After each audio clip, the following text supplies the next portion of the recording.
बरसाती डाकू का घर क्या देखा है आपने? क्या उनकी पत्नी की जुबानी सुनी है आपने? नमस्कार, भारत टीवी के ऑफिशियल फेसबुक पेज पर आपका बहुत बहुत स्वागत है। फटाफट जुड़ जाइए। इस वक्त मेरी मौजूदगी है अमेठी जिले के थौरा गांव में। थौरा गांव में बरसाती डाकू का घर था और बरसाती डाकू की पत्नी, उनको हम आपको सुनवाएंगे और उनके घर की एक एक तस्वीर आप तक पहुंचाएंगे भारत टीवी के ऑफिशियल फेसबुक पेज पर। आप लाइव फटाफट जुड़ जाइए। हम आपको बता दें कि किस तरीके से बरसाती डाकू, जिसका नाम लेते ही आज भी बच्चों में ये कह के बताया जाता है कि दूध भात खा लो बेटा, नहीं तो बरसाती को बुला देंगे। ऐसे में उत्तर प्रदेश के अमेठी जिले से ये थौरा गांव है और थौरा गांव से ये तस्वीरें मैं आपको दिखा रहा हूं। ये बरसाती जो डाकू थे उनके परिवार के लोग हैं, लेकिन बरसाती डाकू क्यों बने थे ये भी स्टोरी बड़ी दिलचस्प है। ये भी हम भारत टीवी के ऑफिशियल फेसबुक पेज पर आपको लाइव बताएंगे। हम आपको बता दें कि जैसा कि माना जाता है कि बरसाती डाकू जो है भाई की हत्या का बदला लेने के लिए वो डाकू बने थे और उसके बाद हम आपको बता दें कि भाई की हत्या का बदला लेने के लिए एक डाकू, जिसकी बड़ी बेहद दिलचस्प कहानी है, वो हम भारत टीवी के लाइव स्टोरी पे आपको दिखा रहे हैं। फटाफट जुड़ जाइए। और ये तस्वीरें हम आपको बता दें कि अपने भाई के हत्यारों को मारने के लिए इस डाकू ने पहली हत्या की, तो उसके बाद अपराध जगत में इतना फेमस हो गया कि यूपी के पुलिस के लिए बड़ी चुनौती बन गया। देखिए, उनकी पत्नी भी मेरे साथ इस वक्त लाइव भारत टीवी के ऑफिशियल फेसबुक पेज पर जुड़ रही हैं। उनसे भी बात करूंगा और जानने की कोशिश करूंगा कि आखिरकार बरसाती कौन थे, क्या थे, क्यों, किस तरीके से वो इतना फेमस कैसे हो गए, और तमाम सारी बातें हम उनकी जुबानी से सुनवाएंगे आपको। फटाफट आप जुड़ जाइए। सबसे पहले भारत टीवी पर आपका दादी स्वागत है। अब मैं आपसे कुछ बात करूं और जानना चाहूं, ये बताइए कि आपकी उम्र क्या है सबसे पहले? अब उम्र तक कौन पता है, 90 साल के आसपास। तो बरसाती जो जिनको बरसाती डाकू कहा जाता है वो आपके पति थे? अच्छा, तो दादी थोड़ा तेज बोलिएगा। आपके पति थे वो ना? हाँ हाँ हाँ। तो अब आप मुझे ये बताइए कि क्यों डाकू बने और कैसा उनको आज भी लोग उनके नाम से थर्राते हैं, डरते हैं लोग? ये भाई के उनके मार डाले, जेठ भाई का मार डाले, तो बदला चुकाने के लिए सभी कहानी बनी है। बदला चुकाने के लिए। तो एक बरसाती डाकू और एक उनके भाई साथ में थे, चन्नू। क्या नाम था उनका? चन्नू नाम था। तो मतलब कैसे, कितनी जो है उम्र में उनका डाकू बने, कितनी उम्र में फिर कैसे क्या किए और कहाँ कहाँ वो, आप तो सब जानते होंगे, उनकी पत्नी है आप तो। अरे यही तो पता है। अब उम्र हमका सबका कौन पता रहा, तब बहुत ये लगा लिया उन्हीं के। हाँ, 40-42 साल। हाँ। तो वो मतलब क्यों, कैसे भाई को क्या, उनके क्यों मार डाला था, क्या हुआ था? भाई बाजार से वापस आ रहे थे बस। अच्छा, आपका नाम क्या है? जगरानी। आप उनकी पत्नी है बरसाती डाकू की। देखिए, उनके आप थोड़ा चले आए, आपसे मैं जानकारी करना चाहूंगा। इधर आ जाएं।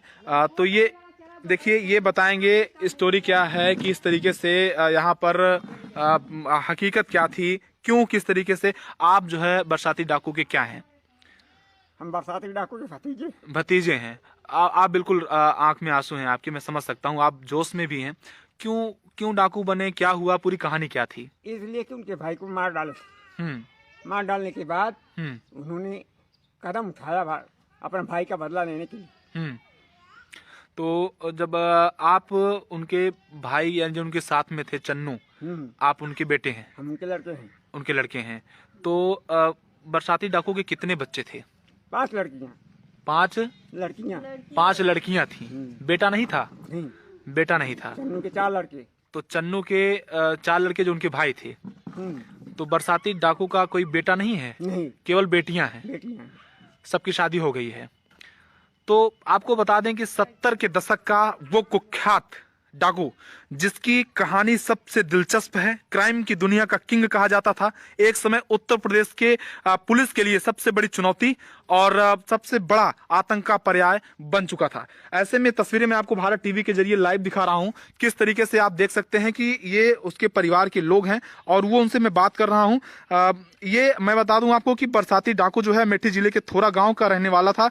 वो शुरू में मेहनत मजदूरी करता था, लेकिन भाई की हत्या का बदला लेने के बाद वो एक खूंखार अपराधी बन गया था। अपने 3 भाइयों राम, चरण, बिरजू, रघु के साथ आपराधिक वारदातों को अंजाम देता था। ऐसा तमाम सारी मीडिया रिपोर्ट्स में बताया गया है। ये घर की तस्वीरें दिखा रहा हूं। ये जो है बरसाती जो डाकू थे उनकी पत्नी है, इनका नाम क्या है? जगरानी नाम है। और वो उनकी जो है वो चन्नू की पत्नी है, जो कि उनके भाई थे, उनके साथ रहते थे। और ये घर मैं आपको दिखा रहा हूं, ये पुराना घर, इसी जगह पे पुराना घर था, खंडहर था पूरी तरीके से। लेकिन उस खंडहर को पुलिस ने पूरी तरीके से गिरा दिया था, जमींदोज कर दिया था। यहाँ पर जिससे भी मशीनें चली थी, जिसके बाद यहाँ का जो ये घर था वो पूरी तरीके से धराशायी हो गया था। ऐसे में बरसाती डाकू की जो कहानी बताई जाती है, जो दिलचस्प का स्टोरी है, वो हम भारत टीवी के ऑफिशियल फेसबुक पेज पर आपको लाइव दिखा रहे हैं। किस कुएं पर बरसाती पानी पीता था, किस कुएं पर किस पेड़ के नीचे उसका घर था, कहां वो रहता था, ये सब कुछ हम भारत टीवी के ऑफिशियल फेसबुक पेज पर आपको लाइव दिखा रहे हैं। साथ ही साथ हम आपको बता दें कि ये देखिए, ये आप जो पेड़ देख रहे हैं, इसी पेड़ के ठीक नीचे वो उनका घर था, जिसको पुलिस ने जेसीबी लगवाकर जमींदोज करवा दिया था। और उसके बाद से अब जो इनके परिवार के बच्चे हैं वो पढ़ने लिखने में काफी ध्यान दे रहे हैं। और उसके बाद ये जो बच्चे हैं, इन्होंने काफी मेहनत करने के बाद ये घर जो है बनवाना शुरू किया है। और इनके घर में मैं बताऊं कि पिछले 2 पंचवर्षीय में प्रधान भी इनके परिवार के लोग रहे और तमाम कोटेदार भी इनके घर में। तो ये स्थिति इस समय है और काफी स्थिति बदल गई है। अब बरसाती डाकू का जो इतिहास था उसको काफी बदल दिया है इनके परिवार के लोगों ने। अब पूरी तरीके से ये तस्वीरें आप देख रहे हैं उत्तर प्रदेश के थोरा गांव से। मैं आपको फिर बता रहा हूं। अच्छा, ये बताइए, जैसे कि बताया जाता है कि बरसाती डाकू जो है वो मतलब उनका ये सोशल मीडिया में रिपोर्ट है कि गांव में गीत संगीत का कार्यक्रम था और उसके बाद जो है वो जो है आपके पति जो है अपने बड़े भाई लल्लू के साथ प्रोग्राम में गए थे। इसी दौरान बैठने की दरी को लेकर विवाद हो गया। वहां मौजूद कर्म बली कश्यप ने फावड़े से मारकर उनकी हत्या कर दी थी। हाँ, उसके बाद पुलिस से शिकायत करने गए तो पुलिस ने इन्हें डांटकर भगा दिया था, आपके पति को, बरसाती डाकू को। और उसके बाद जब उनको भगा दिया गया तो इसी का बदला लेने के लिए 12 साल बाद उन्होंने अपने भाई रामचरण और 2 चचेरे भाइयों के साथ मिलकर कर्म बली कश्यप की हत्या कर दी थी। इसके बाद पुलिस इन लोगों के पीछे पड़ गई। चारों भाई घर छोड़कर फरार हो गए। इस दौरान इन लोगों ने धीरे धीरे अपना गैंग बड़ा किया और डाकू बन गए। यही कहानी थी दादी ना? यही कहानी थी। हाँ, यही कहानी है ना? आप चन्नू की पत्नी हैं? चन्नू की पत्नी हैं। यही पूरी कहानी थी जो मैं आपको बता रहा हूँ। यही कहानी थी ना? तो मतलब ये लोग गए थे, पुलिस ने डांट कर भगाया था। उसके बाद फिर इन्होंने बदला लिया और जो उसका जिसने हत्या की थी उसकी इन्होंने हत्या कर दी थी।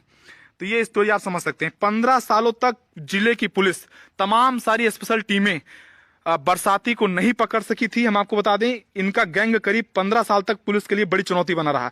पुलिस से कई बार बरसाती गैंग की मुठभेड़ हुई, लेकिन पुलिस कभी भी उसको पकड़ नहीं सकी। इस मुठभेड़ में कई पुलिसकर्मी भी शहीद हुए थे। हम आपको बता दें कि जिस तरीके से लगातार तमाम सारी बातें कही जाती है, पहले लेटर भेजते थे, फिर लूट करते थे। बात ये होती थी कि वो कई जगहों पर लूट की वारदात को अंजाम दे चुके थे। लेकिन एक तरफ ये भी कहा जाता है कि बरसाती जो है गरीब कन्याओं की शादी भी कराता था, गरीब लड़कियों की शादी भी कराता था और जो लूट में चीजें मिलती थी उसका वो दान पुण्य करता था।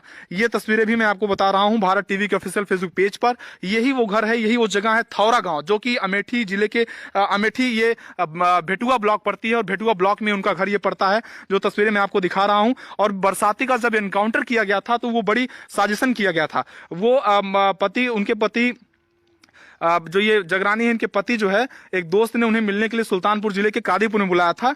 वहां से पहले ही पुलिस मौजूद थी। उनके पहुंचते ही वहां गोलियां चलने लगी, जिनमें उनमें उन्होंने कई गोली उनको लगी थी, उसमें वो शहीद हुए, मतलब उनको मार गिराया गया था। उसके बाद जो है साथ ही साथ हम आपको बता दें कि जो एनकाउंटर उनका किया था तत्कालीन इंस्पेक्टर रामजतन यादव ने किया था, जिन्हें उस समय में सरकार ने 11,000 रुपया और एक बुलेट देकर इनाम दिया था, सम्मानित किया था, जब जिन्होंने बरसाती का एनकाउंटर किया था। हम आपको बता दें कि अब बरसाती के ऊपर फिल्में भी बन चुकी हैं, डॉक्यूमेंट्री भी बन चुकी है और बरसाती गैंग नाम से एक फिल्म भी बन चुकी है, जो कि यूपी के फिल्म थिएटरों में चल रही है।